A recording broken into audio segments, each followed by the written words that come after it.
This entire episode is going to focus on probiotics, what they are, what they aren't, what they're great for, where the evidence is still lacking and people make overblown claims sometimes. And we've got a big announcement at the end of the episode, but you'll have to watch to get there.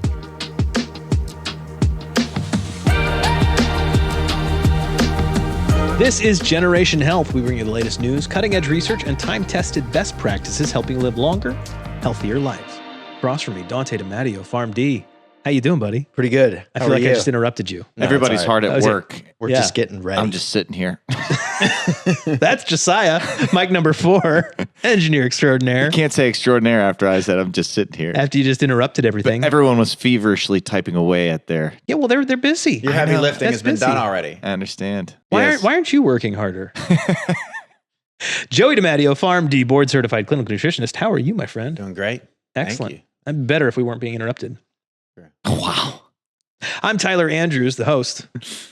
We are talking about probiotics today. This entire episode is going to focus on probiotics, what they are, what they aren't, what they're great for, where the evidence is still lacking and people make overblown claims sometimes. Not us. We're going to tell you the truth. And we've got a big announcement at the end of the episode, but you'll have to watch to get there. In the meantime, if you are looking for probiotics, we have the best. They're on our website, askjoedimatteo.com. That's askjoedimatteo.com. Let's get into it. What are probiotics? What is a probiotic? Just definitionally. The definition has shifted a little bit recently. Of course. It is in a simple sense, a live microorganism that when taken in adequate amounts provides a health benefit. So this essentially just means that, when we're talking about a probiotic supplement in this case, Yep.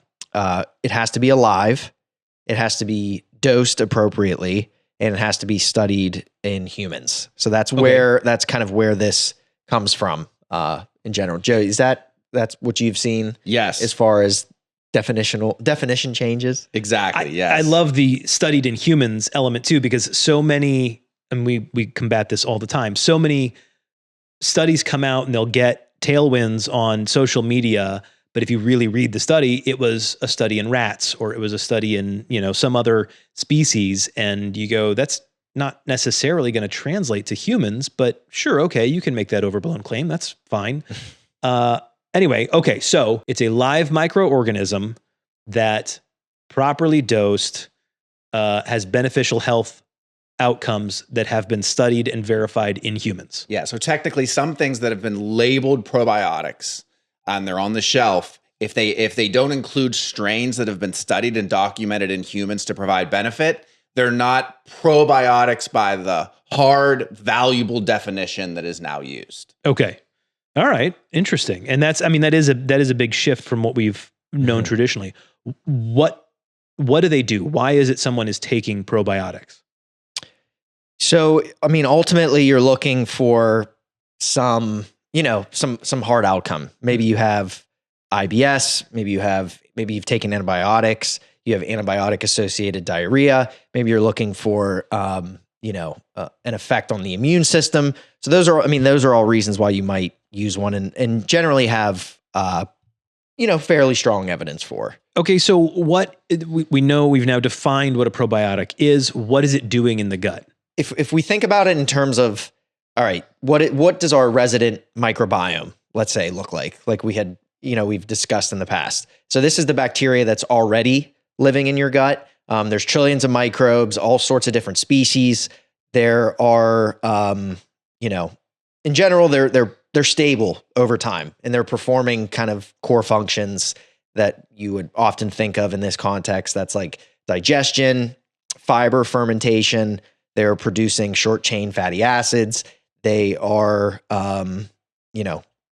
playing roles in immune regulation, barrier protection. And so these are what you would consider like permanent or semi-permanent bacteria. Okay. This is what's doing the kind of the real heavy lifting. And I like that, again, we just distinguish the good bacteria that's in there versus, what we talk about the new definition of probiotics and also like what a foreign probiotic would be doing in this case. Yeah. I think it's helpful to distinguish and, I guess in those terms. Sorry if I didn't. So are you saying that all of the resident bacteria that's in your gut, that's good, that we want it there, it's beneficial, assuming it's stable, it's not getting out of control or anything like that, that is not definitionally, that's not probiotic. No, because there's a microbiome in your gut that contains potentially hundreds of different species. Right. So I think that if we stick to a probiotic is the external. Yes. And we stop trying to think that, well, when I take a probiotic, I'm directly replacing. So when I took this antibiotic, these 3 strains were killed. And then I took this probiotic and they replaced these 3 That's strains. exactly. I think that's the kind of thinking that kind of needs broken down. Agreed. So like, for example, there's, if we look at the native species that I'm referring to, they have all sorts of crazy names that I'll probably butcher. But for example, there's a Bacteroides fragilis, it's called. My favorite. There's Akkermansia mucinophilia or phila. Okay. These are not found. I'm just mentioning them because they're not found in probiotic supplements. Okay. But they are the native species that are, they're long-term. They're really difficult to manufacture. That's a key point. Or else they probably have been tried to be incorporated in these products. But again, like Joey said, we are not replacing what's there. And I know we're like maybe getting hung up on terminology but I think it's important. It's important because I think people conflate these things. Yeah. And it helps. And then it might help you down the line understand why you're taking a probiotic in the first place. Again, it's not to go strain for strain and swap what's there. It's to like, hey, you give your gut something to interact with, which then elicits the response, downline that you're looking for. Okay. So, to kind of move on from that. Yeah. The supplements that we carry, most supplements, they carry it's generally like a pretty small subset of genus and species, which we'll talk about, but like a common one that I'm sure of anybody who's ever taken a probiotic has heard of: Lactobacillus acidophilus, Lactobacillus rhamnosus. But that initial term, Lactobacillus, people have probably heard of. Bifidobacterium is another one. And again, these are generally not resident species native to the microbiome. Okay. But again, what you'll find in products. So they are additive. They are not natively found. Okay. Exactly. So they survive. They're better able to survive oxygen and manufacturing.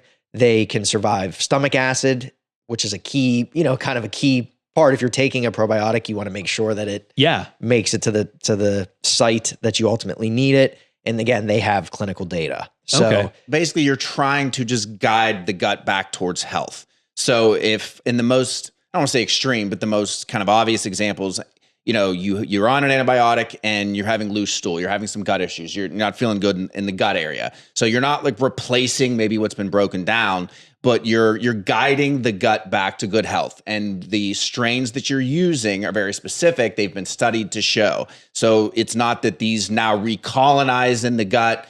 They're kind of delivered to the gut. They've been shown to kind of resolve some of those issues that you're experiencing. And hopefully then the gut can start to replenish the whole microbiome that's kind of been guided back to good health. Okay. So this is not necessarily a good analogy. Stop me if it's awful. But in the same sense that you would take a medicine to guide the body back to good health, to let the body do its thing normally, that medicine is there to help in the meantime, but it's not a native part of the body. It's a much better framing. Yes, that's a very good framing. Yeah. So for example, if you're taking an antibiotic, and some microorganisms that are unrelated to the supplement that you would take, have been broken down and their colony has been disrupted and there's less of them. So part of what good bacteria does, whether it's external, that you're taking, or it's already in the gut, is kind of competing with the growth of bad bacteria. So it may be kind of unrelated things. You take an antibiotic and there's this kind of battle of good versus bad in the gut, put it simply, the bad can start winning in that environment. So you take this unrelated bacteria, you put it in, helps to kind of get the good versus bad balance better. And then so as you move forward, the gut's in a healthier spot. Okay. So that's a little bit of a raw analogy, but I think it kind of gets you to the point of why supplementing with a strain that's not in certain why it doesn't stay in the gut can help to maybe color what's going on. Okay. Now you mentioned genus, species, phylum. I remember all that stuff from middle school biology, but why is that relevant other than just, why aren't we just calling this one Steve? So, and that's a key thing. When you're looking at, canines or dogs or humans, for a human, we all know it's kind of Homo sapien, right? Right. It ends with the species, genus, species. That's the end. With bacteria, when you're naming it, whenever you're more importantly describing it, there is an extra layer, and it is the strain itself. Okay. So what's very important if you're looking at a probiotic or you're looking at a study, Lactobacillus genus. Okay. That's like saying I drive a car. Lactobacillus rhamnosus. That's like saying I drive a Toyota. But the strain is what really pins down. Well, I have a Camry. Does that make sense? So the strain is an extra kind of layer. But in the case of when you're doing research and you're trying to figure out what bacteria in a product is going to help to get your gut back on track, that strain is everything. Some probiotic products don't list the strain at all. Some list them and they may be fine or good, but they're not updated to being the most targeted. So it's very critical that you see genus, species, strain. You can't just, overall say, well, lactobacillus is good in the gut. You're 2 levels off. Got it. So there is a level of specificity that a high quality product is going to have, because that specificity determines its function in the gut. Exactly. And the specificity has to be correct. Right. It may have the specificity, it may have the strain on there, but is it the particular type of Lactobacillus rhamnosus? The product we've carried was Lactobacillus rhamnosus LR32 is the strain. At the time, when we'll get into this more, but it's a good strain. It has been studied, but the real benefit, the most current highest level benefit, is seen with Lactobacillus rhamnosus GG. So there's an example of a strain, and it ties in our old with our new product and kind of shows why how important it is, but also why we're doing what we're doing. Don't spoil the big surprise. Okay. All right. So tell me about the evidence for these things. Obviously, this is a big thing we're talking about, is that these have to have been studied and confirmed to have beneficial benefits in humans. Give me some of this evidence. Tell me some of the things that they've been shown to do and all the details on that. So I think there are a few disease states or indications, I think, that pop up in the research. First one is antibiotic-associated diarrhea. Another one is C-diff, IBS. There are, like I mentioned before, immune health, or just the general effect on the immune system. And then also the question of how might they be used in healthy populations. So firstly, again, antibiotic-associated diarrhea. There are major analyses that we can refer to. We're talking randomized. We're talking analyses that have 42 plus randomized control trials. Another one from the Journal of Clinical Gastroenterology, 36 randomized control trials. And in general, we see anywhere from 35 to 40% relative risk reduction in antibiotic-associated diarrhea. So not a massive absolute reduction, right, but again, something that is measurable. We see a consistent effect of modest magnitude. And again, like Joey was mentioning, it is very much strain dependent and dose dependent. So it's one of the strongest, probiotic effects that we have, albeit it's not like, it's not 100%. Yes, but it is very much a part of the treatment algorithm, if you will, when dealing with this. I mean, if I had a 35% chance of winning the lottery, I would play every day. So anyway, okay. The next one would be C-diff. So this is looking at specifically the strain Saccharomyces boulardii. Okay. which is technically a yeast. And so again, to tie us back to this distinguishing of what a probiotic is. In this case, it's not actually, a bacteria or bacterium, Wow. but it is technically yeast based. So it essentially produces these proteases that degrade toxins in this environment that are not killed by antibiotics. So they can resist what's occurring when you're taking an antibiotic and help to clear out the stuff that doesn't belong there that the antibiotic's missing. Exactly. So, and to expand a little bit on why Saccharomyces boulardii is useful in this context, again, we're looking at, C-diff infection, or this inflammation of the colon that can be caused by various toxins and also from a specific, there's a specific type of bacteria that is driving this process. Like I mentioned, it can neutralize toxins, especially with diarrhea present. If you think about it as neutralizing, you're not actually replacing the bacteria, but you're disarming and neutralizing how these pathogens continue to cause problems and proliferate. Secondarily, they as in the Saccharomyces boulardii, is blocking the actual adhesion of the pathogens to the tissue. So it's again competing with these harmful microbes for the binding sites that are present. And so this is physically preventing them from attaching to the gut lining. That's so you're just amazing. crowding out the bad, issue causing pathogens. The third example would be the modulation of immune signaling, which is huge. So it's influencing these cytokine and inflammatory pathways, which downline are reducing the presence of inflammation in the gut as a whole. So it's basically just like modulating a signal, again, not colonizing. Right. And then also we look at barrier function support. So again, we're looking at like the core kind of criteria, core functions of probiotics. This is another example of Saccharomyces boulardii doing that.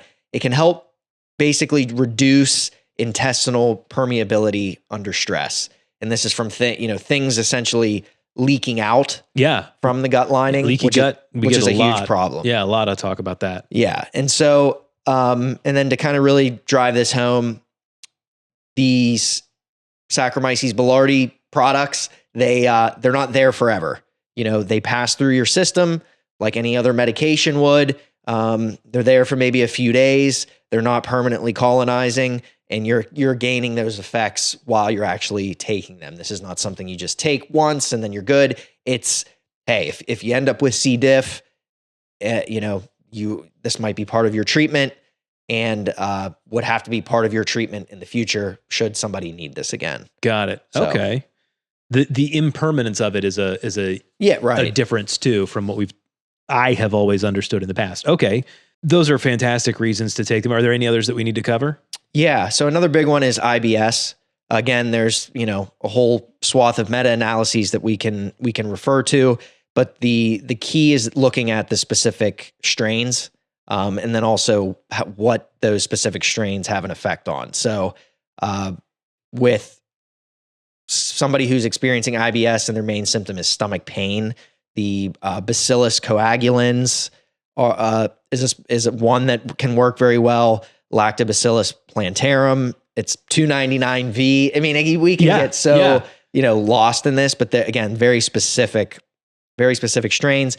Saccharomyces boulardii, it's the CN-CM I745, which is what we have. It's like my favorite. The best. My favorite. Those, when we're looking at specific outcomes, can be useful for reducing abdominal pain, reducing bloating, and sometimes we can see the quality of life in those patients improving as well, obviously. Yeah. So, I mean, there are definitely limitations in those studies, a high placebo response being one of the main kind of drawbacks. Sure. But again, to kind of anchor this, IBS is, when dealing with probiotics, very strain specific, very, very symptom specific.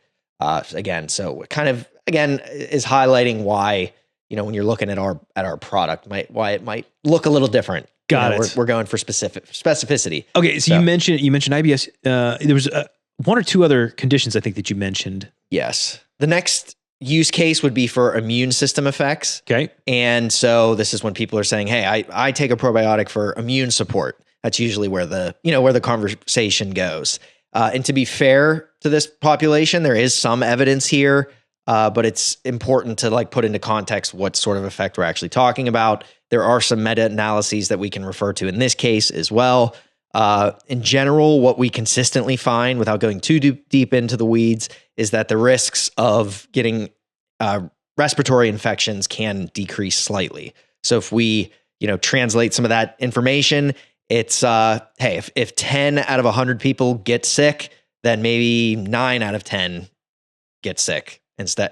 So right. So it's not a huge in this difference. research, not a massive effect size. This is a little controversial. I know kind of, there are a lot of individuals that are in our kind of umbrella using it for those reasons. It's a little bit of a more difficult thing to study. But again, as far as looking at like hard outcomes, specific infections, respiratory infections in this case, that's sort of where we stand. Well, and just inherently, that's a difficult thing to prove. Yeah. How many people didn't get sick? Right. Well, I mean, is that because they just wouldn't have gotten sick? Like Right. It's hard to prove a negative. Right. And then also Impossible. It's impossible to prove a negative. Right. And then throughout some of these reviews, we also see that outcomes like duration of illness are looked at. Symptom severity is important. And in general, yes, there might be a reduction in the duration of illness, maybe 1 to 2 days. Sure. We also see that there's potential for a small reductions in symptom severity.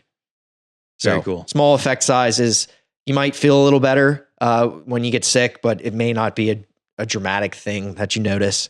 But look, we said we were going to be honest about what there's Exactly. evidence for and what there's less evidence for. This is Yeah. where that falls into place. Sure. And then along that, there are the potential for some other downstream effects in these studies. They also show that it can actually decrease the use of antibiotics in these, situations where infection is suspected. It can also potentially decrease the amount of days that somebody misses from school or work, which is like an outcome kind of going one step further. Right. As far as looking at symptom severity and all those sorts of things. But again, more modest improvements here, not always transformative. But one thing that if you have the means to do it, kind of fits your picture of your ideal picture of health. It's not a nothing burger. Yeah. This is not medicine. Yeah. We were using that as a comparison, but it's not like a pharmacological agent. This is a naturally occurring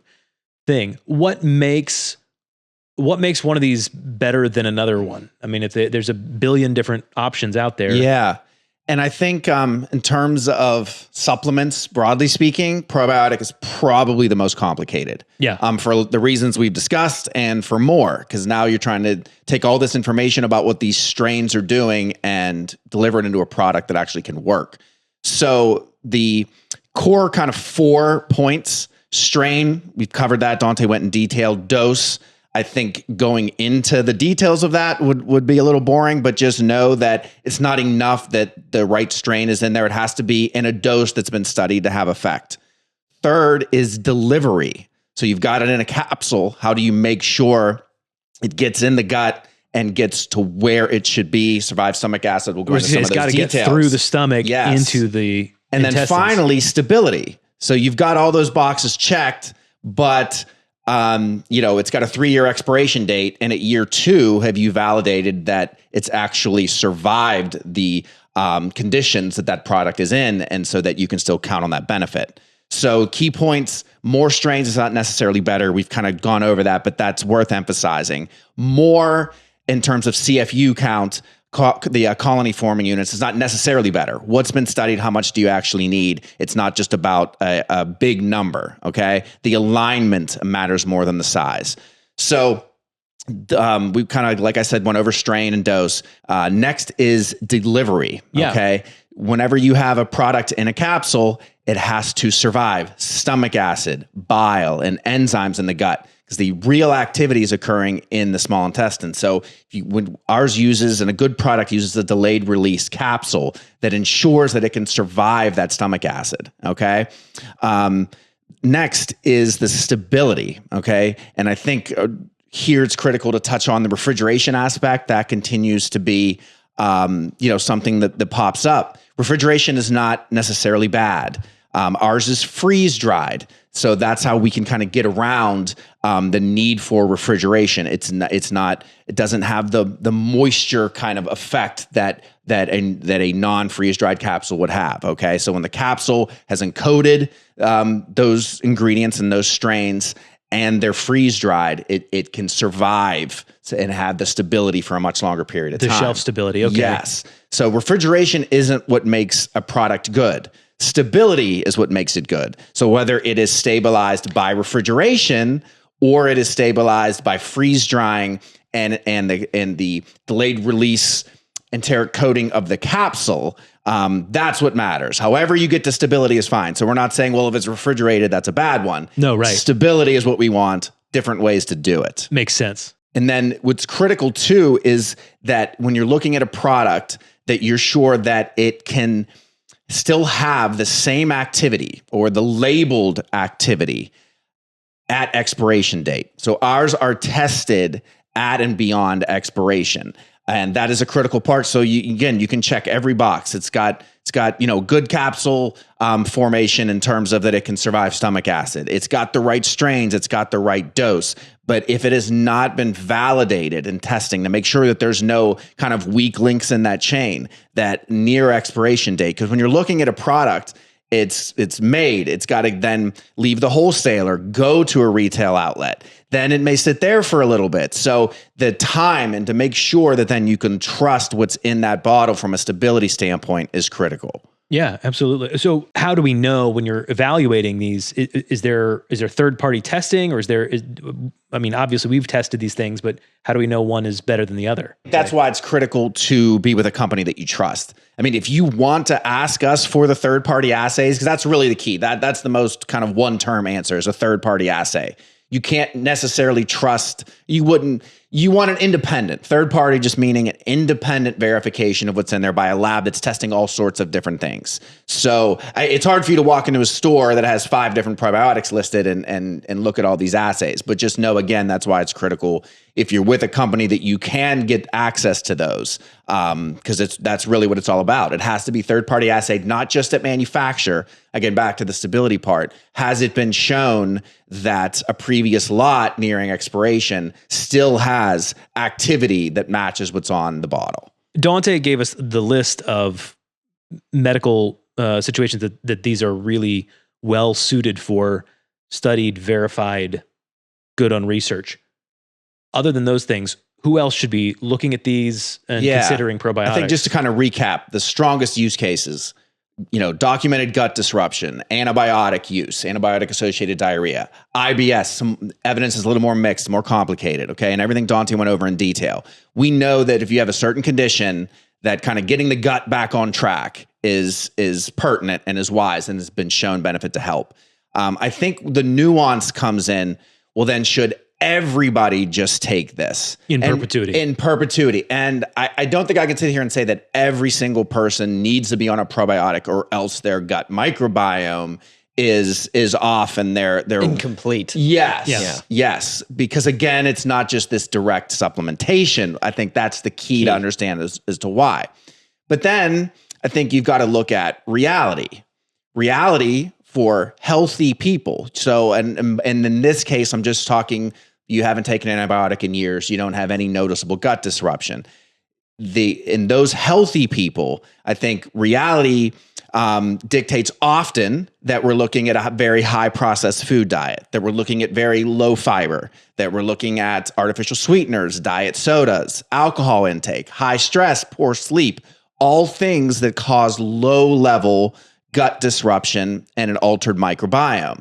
There are studies in nature that have shown that artificial sweeteners alter the microbiome, that the microbiome shifts rapidly with diet, both in good, when you go through this period where you're really eating a lot of fiber, you've cut back on the alcohol and the diet sodas, and your diet can shift your gut microbiome wildly and rapidly.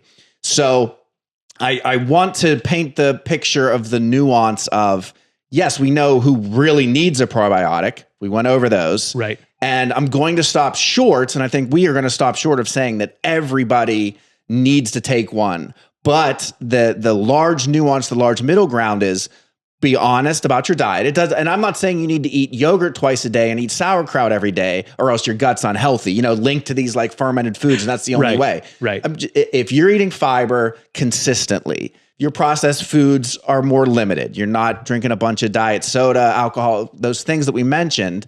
Then yeah, you fall into a much lower need for taking kind of this gut guide, gut reset type of product. But the large nuance to me, I think, is still there's a lot of people who eat very mediocre diets at best. And I think that's where kind of the low level issues kind of come in, where it still may be of benefit to take a probiotic. Is there any downside to taking it, even if you don't need it? In general, they're well tolerated. They are pretty low risk. The biggest, instances where you'd want to watch potentially are special populations like those that are immunocompromised, let's say, because again, you are introducing species of bacteria. But beyond that, provided you're purchasing it from a reputable company, you have the assays, you have all that kind of stuff, they are pretty low risk. And again, especially with strains like Saccharomyces boulardii too. It's I think casual use of probiotics, like not the end of the world, but if you find yourself in that sort of case, or those that are actively hospitalized, those that are elderly, and those that might have recurrent infections, you might just want to, pause. That's the only real Talk to your doctor. Right. Always. Okay. Right. And you were saying, I think you mentioned stress specifically. Is that, that can have a huge impact on the gut? Yeah, it's hard to quantify, how much stress is too much, but yes, there's definitely an effect on the gut microbiome via stress, which I know that's a pretty small segment of the population. I'm quitting this show. It's too stressful. Yeah, it's those things like that can be attributed to GI disruption. So is it the stress itself, or is it like, the stress is associated with illness, associated with travel, major dietary disruptions of some kind after you've had an infection, those sorts of stressors, again, like Joey mentioned, that can really destabilize. And it seems like these things can really compound very quickly. Yes. Okay. All right. So we have covered Probiotics 101. Thank you. That was comprehensive, and I love it. Which brings us nicely to the big announcement.